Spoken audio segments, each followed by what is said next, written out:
A cold and silent station floated in the deep between the stars, a meeting place built by many races long ago. It was called neutral ground, a place where no weapon was allowed inside, and every voice could be heard in the great hall. The largest leaders of the galaxy had gathered, their banners hanging high above the round table. The air was heavy with tension, and whispers filled the room.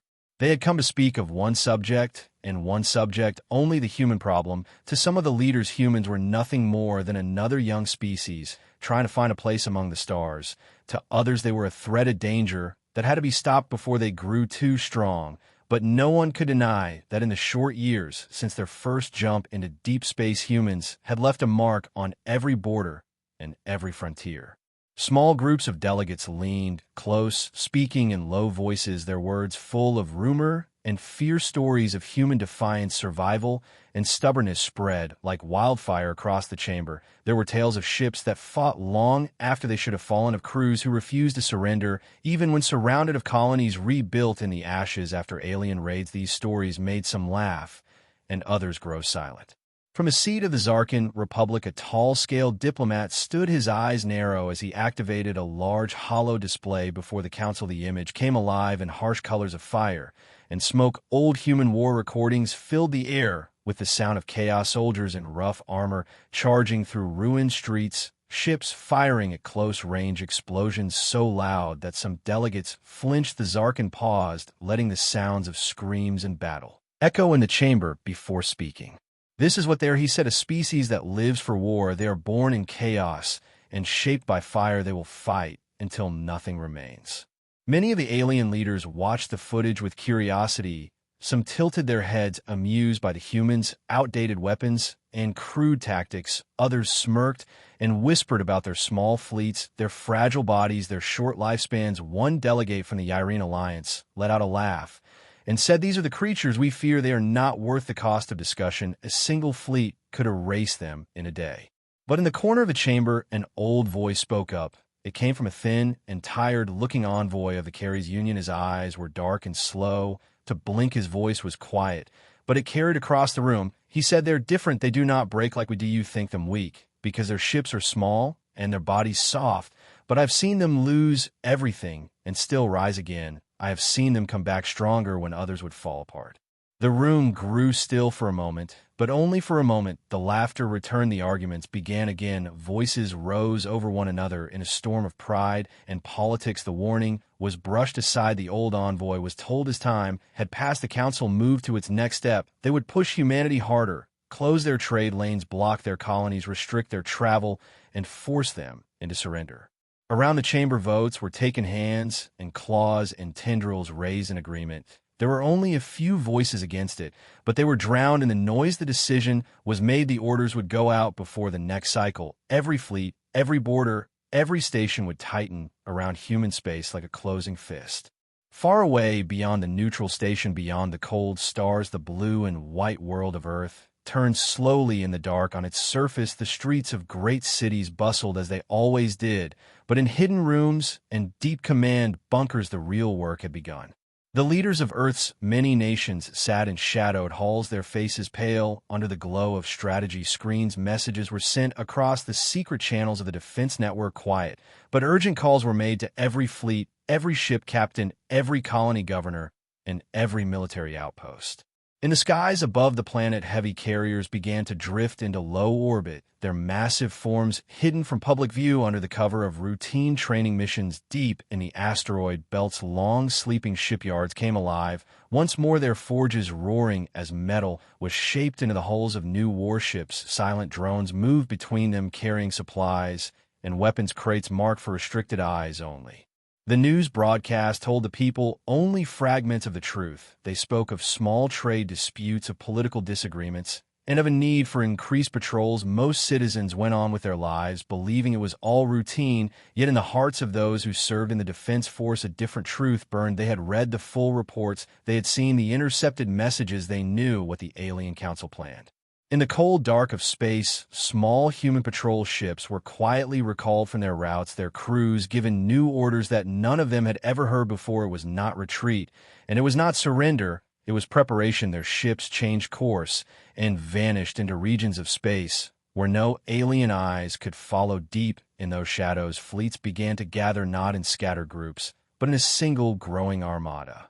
Engineers worked without rest, upgrading weapons, rearming fighters, and loading supplies into carriers. Pilots trained in silent formations, practicing movements without comms. Crews rehearsed emergency drills until they could perform them blind, and all of it was done without a single official announcement to the public.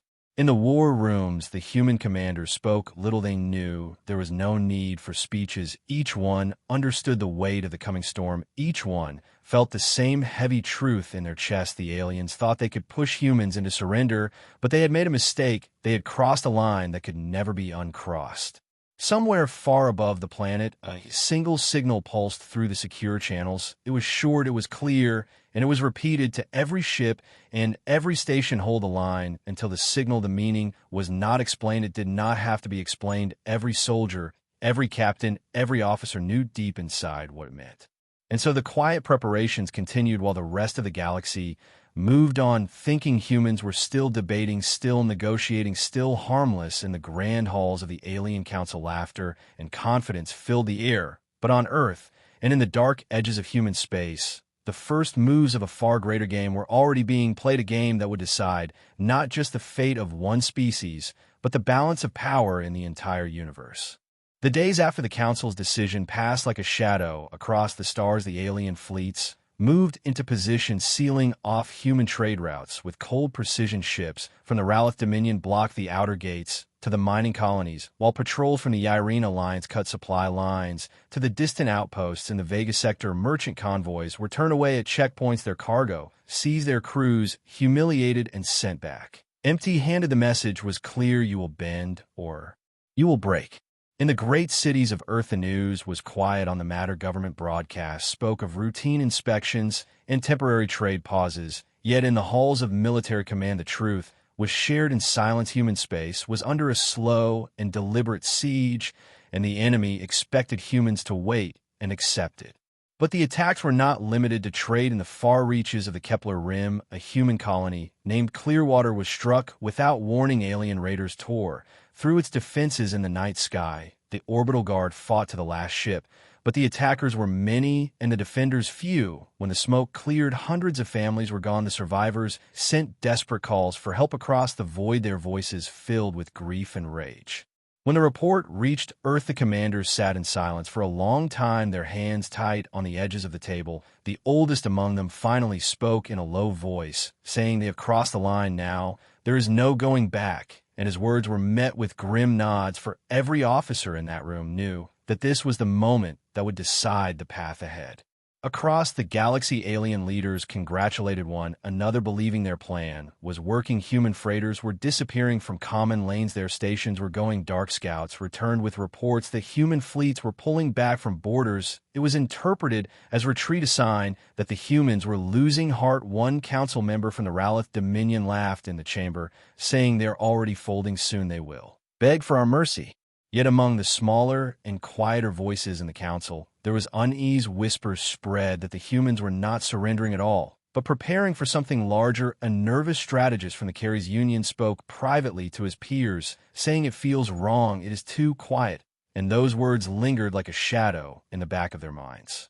In the cold, dark regions beyond charted space, human warships gathered in silent formations, their hulls black against the void, their engines dim to hide their presence. Fleets that had once been scattered across peaceful sectors now moved as one, drawn together by orders sent through encrypted channels that no alien had yet broken. They came from distant colonies, from border patrols, from deep exploration missions, all converging on secret rendezvous points known only to the highest ranks. On the decks of these ships, crews worked without rest. Weapons were calibrated, shields, tested, ammunition stocked into every magazine. Engineers crawled through the guts of the vessels, replacing old systems with new upgrades drawn from the most advanced research labs of Earth. Fighter pilots drilled over and over again, practicing attack runs without comms, relying only on instinct and formation signals until they could move as one mind. The orders given to every captain were simple and chilling: hold position and await the signal. No one knew when that signal would come or what shape it would take, but every officer could feel it drawing nearer like the breath before storm.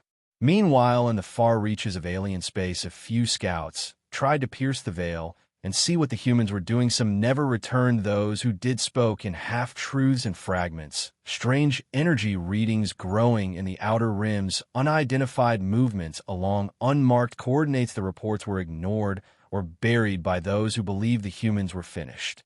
In the inner chambers of the human command, the leaders met once more. Maps of alien space spread across the table, routes marked with red lines, targets assigned to numbered fleets. The strategy was not one of defense, but of precise and overwhelming offense. They would strike not at random, but at the heart of the power that sought to break them. One commander leaned forward and said, "When we move, we will not stop until they cannot move against us again."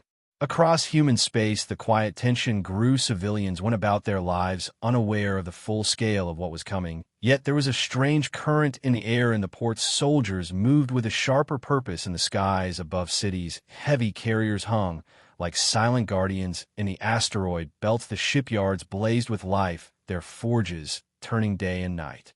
Among the alien forces on the front lines, the quiet began to feel unnatural. Patrol captains found themselves staring into the dark, wondering if unseen eyes were watching them. Small incidents began to unsettle their nerves. Alone, human scout ships spotted and then vanishing before it could be tracked. Mysterious sensor echoes that disappeared when investigated. Strange flickers in the comms, as if someone were listening from shadows. For 3 long weeks, this silence held. The humans made no move and sent no response to the Council's demands. In the alien capitals, the leaders grew bolder, tightening the blockade, sending more patrols deeper into human space, pushing for signs of weakness, yet the humans gave none.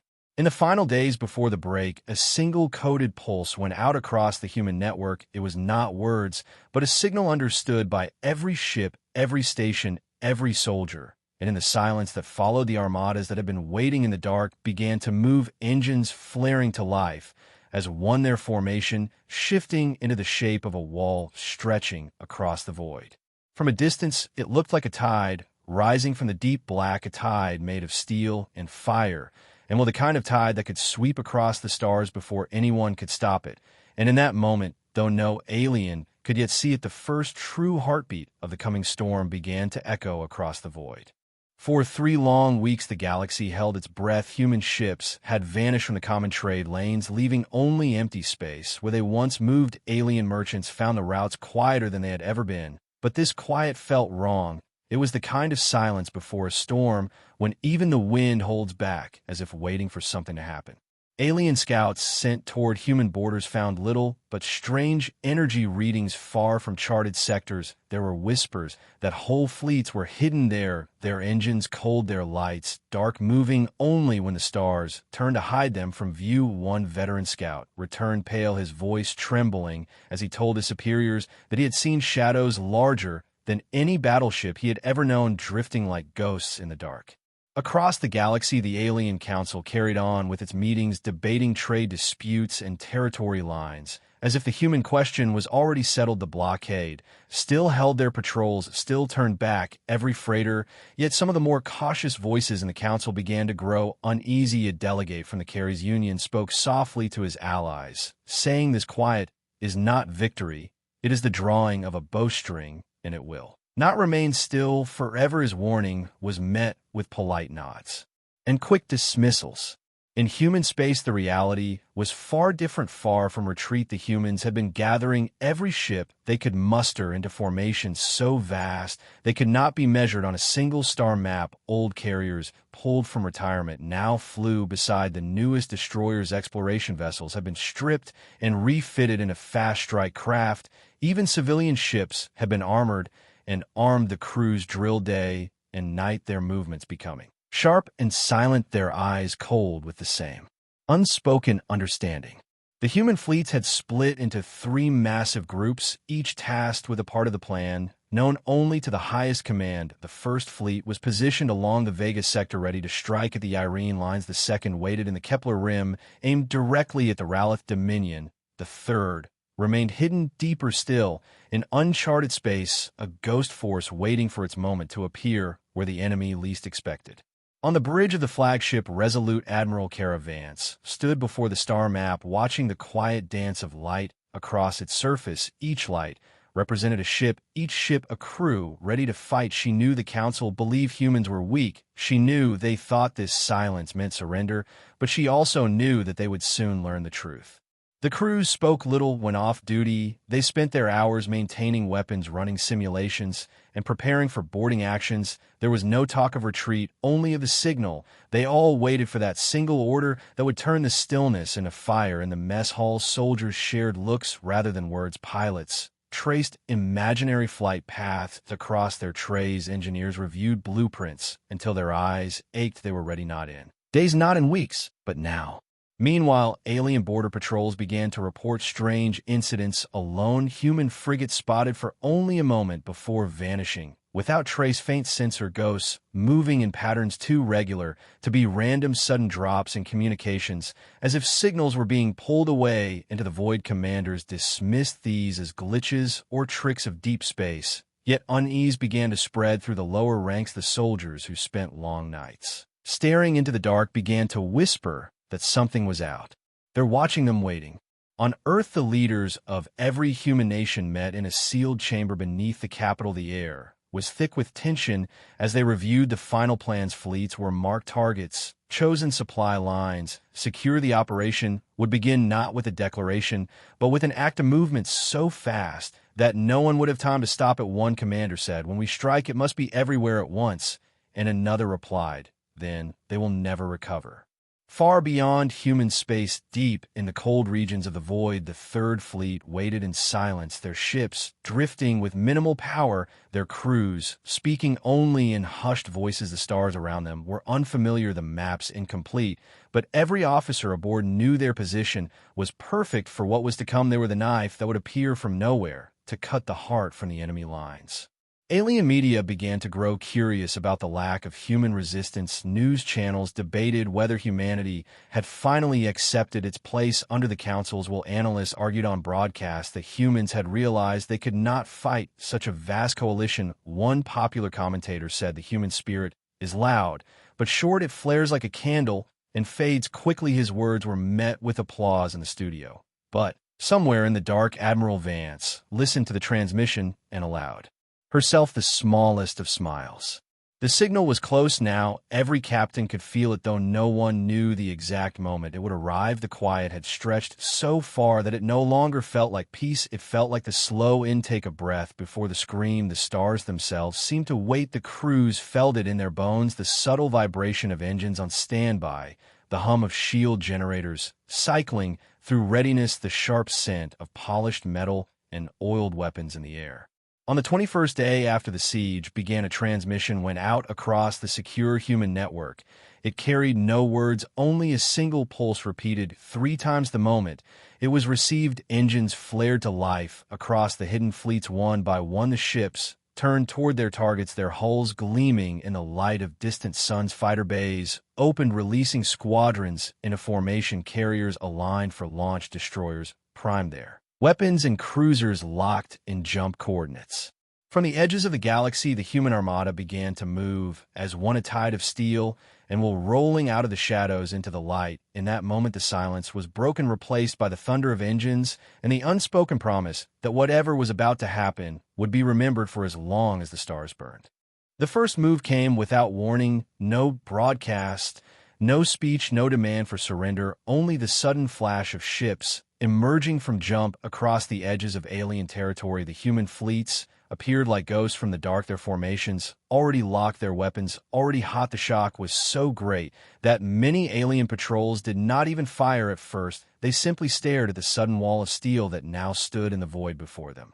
Then the silence broke. In an instant, beams of white light tore through the black skies, ripping into the hulls of blockade cruisers. Missiles streaked from launch bays, seeking their targets. With deadly precision, alien ships scattered in confusion, their captains shouting orders that came too late. Whole patrols vanished in minutes, their signals going dark as the human advance rolled over them. In the Vegas sector, the First Fleet under Admiral Corrin struck at the Yrene blockade, cutting through their lines with brutal speed. Human destroyers moved like blades, slicing apart the larger but slower alien carriers. Every ship hit its mark, every strike timed to perfection. Irene commanders, who had once mocked human technology, now found themselves outmaneuvered, outgunned, and unable to regroup before their fleets were torn apart. At the same time, the Second Fleet, under Commodore Harlan, surged into the Kepler Rim, striking at the Ralph Dominion's strongholds. Orbital stations that had stood for decades crumbled under concentrated fire. Missile salvos cracked open defense platforms. In hours, ground troops landed before the dust had even cleared, securing key locations with the kind of speed and precision the Ralph had never believed possible to few. Messages that escaped carried the same words again and again. They are everywhere, and we cannot stop them. But it was the Third Fleet that carried the most fear. This was the ghost force hidden beyond mapped space, led by Admiral Kara Vance herself. Her fleet appeared deep behind enemy lines, bypassing the heavily guarded borders entirely. They struck first at the communication hubs, severing the Council's ability to coordinate a defense within minutes. Sectors that had once been linked by constant reports fell silent. Panic spread as alien commanders realized they no longer knew where the humans were or where they would strike next. The attacks were not random. Every target was chosen with care. Fuel depots, shipyards, long-range sensor arrays. Each one fell in rapid sequence, leaving vast stretches of space blind and vulnerable. It was as if the humans had planned for years, every move unfolding with clockwork precision. Yet the truth was far more dangerous. They had planned it all in weeks, and were executing it with the will of a species that refused to be broken. Survivors from the first battles reported something that spread fear faster than the destruction itself. They spoke of human ships fighting without hesitation, but also without cruelty. Civilian convoys were allowed to flee even when they could have been destroyed. Wounded alien crews were rescued, when possible left on neutral stations with supplies and medical aid. This mercy was not weakness. It was a message: we are not monsters, but we will not be your prey. On the Council worlds, chaos erupted. Delegates shouted over one another, demanding action. Fleets were scrambled from distant sectors, but the humans moved faster than the orders could be carried out. Worlds that had never seen war now woke to the sight of human cruisers in their skies. Alien citizens watched in disbelief as the blockade their leaders had promised would break humanity was instead torn apart in days. In the heart of the Ralph Dominion, an admiral stood in his war room, staring at the shifting front lines. Each hour, more territory fell. Each hour, more fleets went dark. He had fought many battles across his career, but never had he seen an enemy move like this. The humans did not advance in a straight line. They struck from every angle, forcing defenders to spread thin and collapse under their own confusion. The Irene Alliance fared no better. Their commanders found themselves reacting to phantom threats as human false transmissions and decoys led entire fleets away from real targets. The moment they moved their defenses, the true human strike came, hitting them where they were weakest. Within 3 days, the Irene flagship was in flames, drifting toward a dead moon, its crew evacuated and its captain in shock. Back on the neutral station where the Council had once laughed at the footage of old human wars, a smaller group now met in secret, their faces pale, their voices hushed. They could not deny the truth anymore. The humans had snapped. They were no longer the underestimated species they had mocked. They were a force that could shake the foundations of the galaxy. One delegate whispered, "They warned us," and another replied, "We did not listen." Yet even as the humans pressed forward, they avoided annihilating entire worlds. Their strikes were swift and targeted, aimed at breaking the war machine, not the civilians who lived under it. This restraint baffled alien strategists who could not understand why an enemy with such fury would hold back. What they did not see was that humanity was not fighting for conquest. They were fighting for the right to exist, and that purpose burned hotter than any hunger for territory. In the final hours of the fourth day, Admiral Vance's fleet emerged above a major Council supply world, her ships forming a ring around the planet, weapons armed, but not firing a single transmission, was sent to the surface. "Your supplies are gone. Your fleets are broken. You have one chance to end this." The message was short, but its weight crushed the will of those who heard it.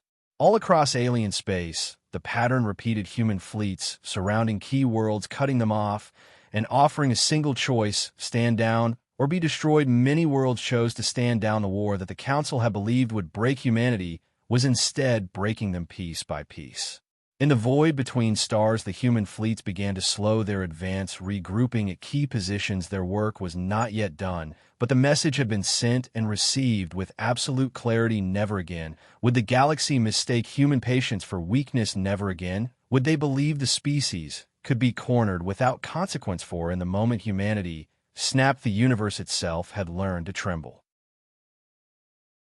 The galaxy was no longer the same. The maps drawn in the council chambers had lost their meaning. Human fleets now occupied positions deep inside alien space, their banners floating where no one had imagined they would ever stand. Entire sectors, once thought untouchable, had fallen silent. Their defense stations destroyed, their patrols scattered. The blockade that had once been the pride of the coalition now existed only in broken fragments, drifting in a cold void.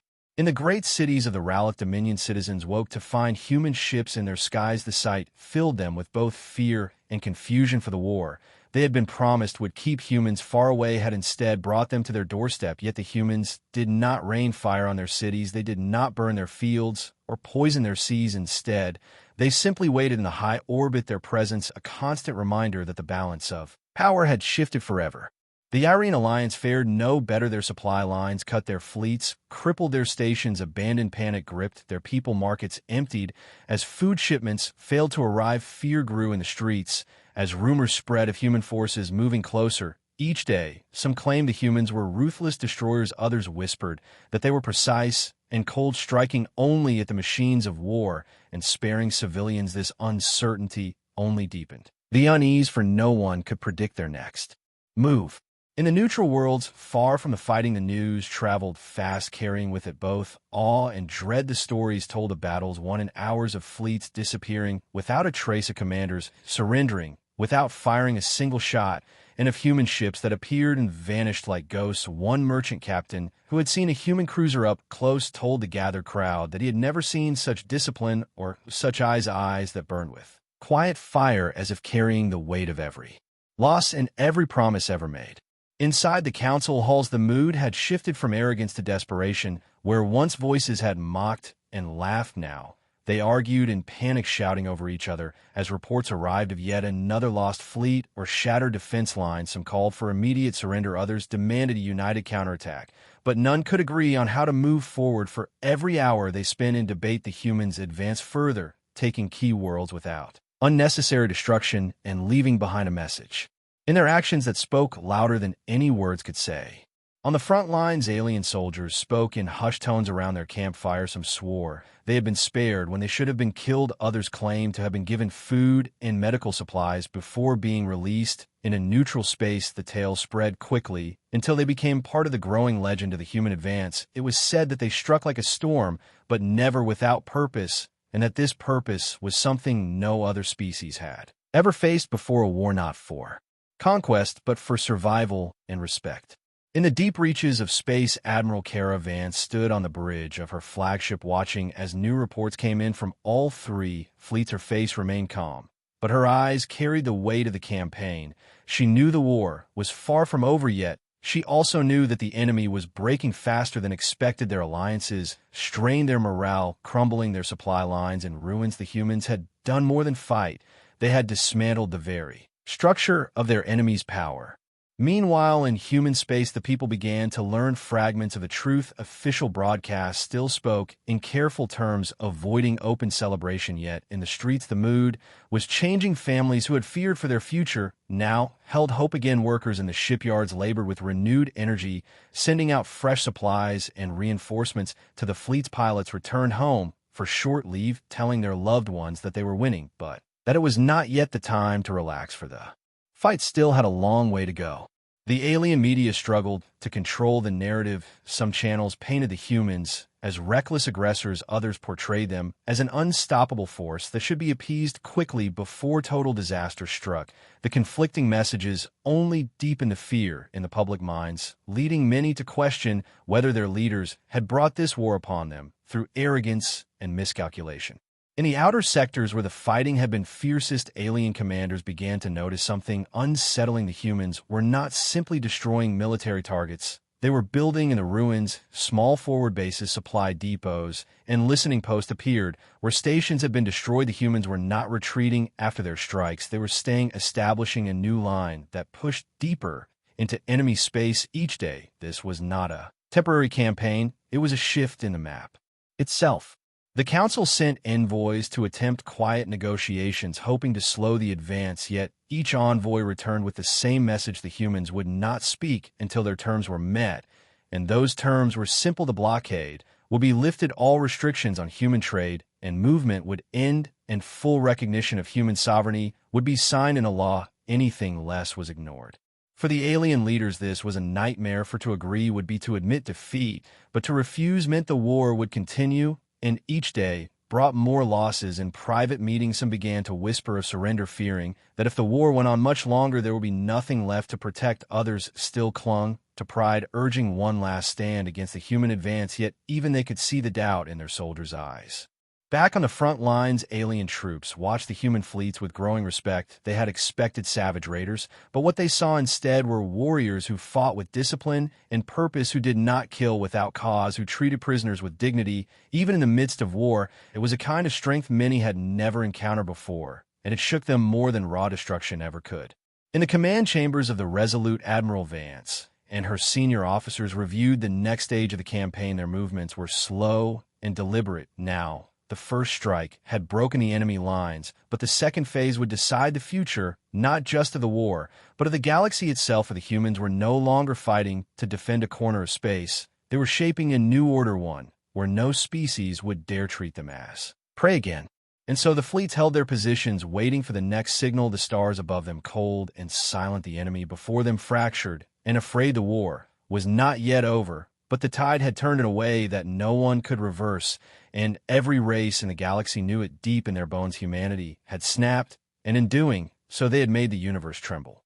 The galaxy felt like it was holding its breath as human fleets pushed deeper into alien space. Each day, more and more worlds went silent, their defenses falling one after another. With a strange mix of speed and patience, the humans moved not like reckless warriors, but like careful hunters. Every alien council that once mocked them now met in fear, wondering who would be next. News from the front line spoke of human ships appearing out of nowhere, striking with perfect aim, then vanishing before reinforcements could arrive. Some fleets were ambushed in asteroid fields, others were lured into nebula traps where visibility was nothing but a haze, and human ships tore them apart. The name of Earth began to carry a new meaning among alien children.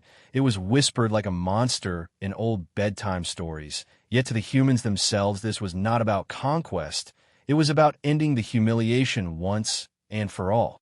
On the neutral space station where it all began, the alien council gathered again. This time the chamber was not filled with laughter. The recordings that once made them mock humans were now replaced by fresh footage showing human fleets vaporizing cruisers in seconds, ground troops advancing through storms of enemy fire without slowing down. One video showed a lone human pilot steering a burning fighter straight into the flagship of a powerful alien empire. The explosion rippled through space and ended a war in a single strike. Silence filled the chamber, but not the peaceful kind. It was the silence of fear. The Zarkan diplomat who once warned them now stood tall and said, "You all thought they would bend, you thought they would surrender, but you forgot that humans have something most of us do not. They will fight, even when the cost is everything." Many leaders whispered about surrender, but others argued it was too late. The humans would not stop now. They were too far gone. Two determined fleets were being prepared by desperate empires who hoped to form a joint defense line, a wall of ships stretching across the galaxy. The idea looked strong on paper, but the truth was different. Most alien crews had already lost hope, their morale shattered by the endless stream of human victories. In the shadows of these grand plans, smaller events unfolded. Alien merchants who once traded on Earth now refused to cross human borders. Smugglers whispered of massive shipyards hidden in deep space, producing warships at a speed no one could match. And there were rumors that humans had begun building something bigger than a battleship, something meant to break the spine of any defense.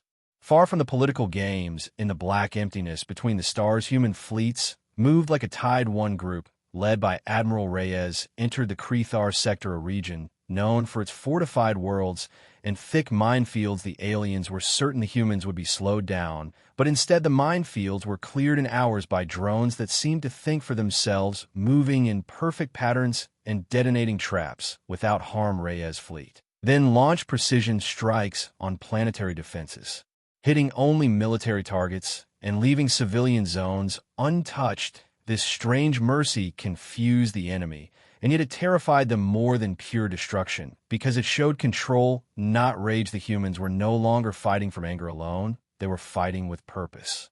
Back on Earth, factories ran day and night, and people worked without complaint. There was no need for Forest Service volunteers, filled every role from soldiers to engineers to medics. They all understood what was at stake. They had seen the images of alien leaders laughing at them, calling them fragile and primitive, and now every strike, every victory was a message to the galaxy that those days were over. Even human culture began to shift. Art, music, and stories spoke of unity and survival. Entire cities joined in the effort, each district contributing something for the war. No one stood aside. Meanwhile, alien spies tried to infiltrate human systems. Some succeeded in sending messages back, but most were caught, and instead of being executed, they were sent home with a single warning: tell your leaders to stop while they can. But the warnings were ignored, and the Joint Defense Fleet was finally deployed, stretching across 3 sectors with thousands of ships. The Alien Council believed it was their last chance to stop humanity before they reached the central worlds. Yet among the human commanders there was no fear. They studied the enemy lines for days, looking for the smallest weakness, until finally the order came. On the day of the battle, the stars lit up with fire. The defense fleet held. At first their numbers and firepower overwhelming, but slowly cracks began to form. Human ships targeted supply carriers and communication hubs, cutting the enemy coordination piece by piece. Alien formations began to drift apart, panic spreading like a virus. Then the human main fleet jumped in from hyperspace, striking at the heart of the enemy wall. What followed was chaos. Alien ships tried to regroup, but human forces kept pressing, each gap widening until the defense line shattered and the survivors fled. The galaxy trembled again, not from the shockwaves of the battle, but from the realization that nothing could stop them now. In the ruins of the once proud fleet, a single alien captain sent a desperate message to the council, saying, "We cannot hold them. They are coming for us all." And when that message reached the leaders, there was no more debate. The age of mocking humans was over. The age of fearing them had begun.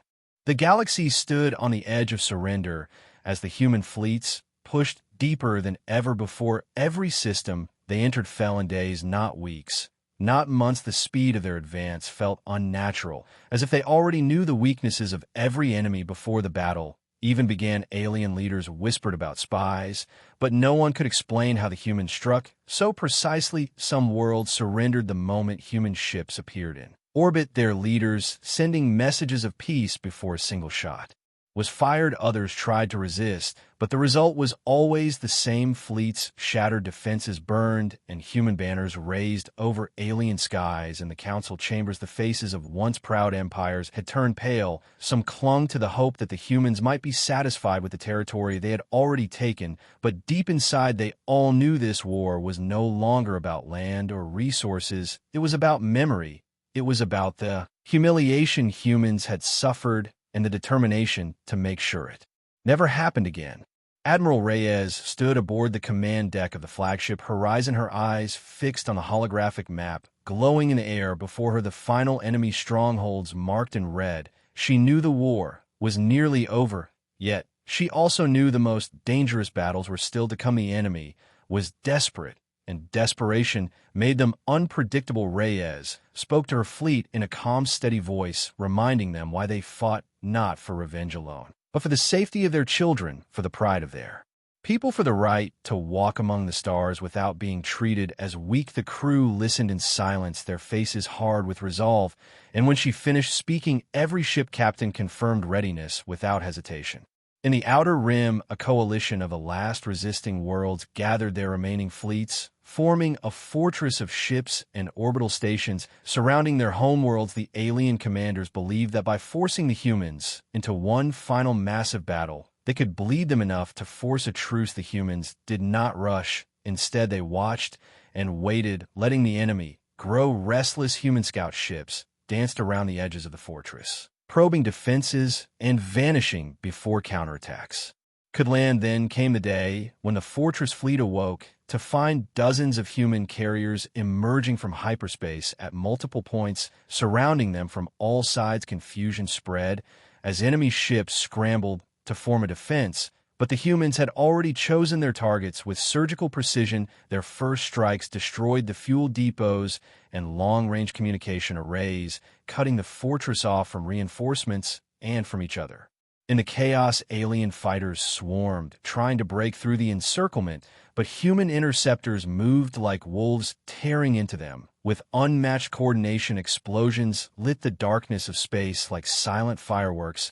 Whole sections of the fortress fleet collapsed as their flagships fell one after another. Ground forces were deployed, next landing on the defended worlds with shock troops and mechanized armor. The fighting on the surface was fierce. Streets turned into war zones, mountains echoed with the roar of artillery. Yet the humans advanced with relentless discipline, their medics moving right behind the front lines, saving lives and patching wounds not only for their own soldiers, but for alien civilians caught in the crossfire. As victory after victory was broadcast across the human networks, the people of Earth watched with a mix of pride and sorrow. Pride, because they had risen from ridicule to dominant; sorrow, because they knew the cost. Every name on the casualty list was a reminder that even the strongest pay a price for survival, but the momentum could not be stopped. Within weeks, the fortress fleet was gone. The strongholds had fallen, and the remaining alien leaders sent envoys under white banners to the human flagship begging for terms of peace. Reyes met them in the great hall of the horizon. The alien envoys bowed low, their voices trembling as they spoke of ending the war. They offered territory, they offered resources, they even offered military alliances, anything to be spared. But Reyes' response was not what they expected. She told them the humans did not want their planets or their treasures. They wanted respect. They wanted an end to the centuries of mockery and oppression. They wanted a galaxy where no species believed it could humiliate another without consequence. The envoys listened in silence, knowing they had no choice but to agree.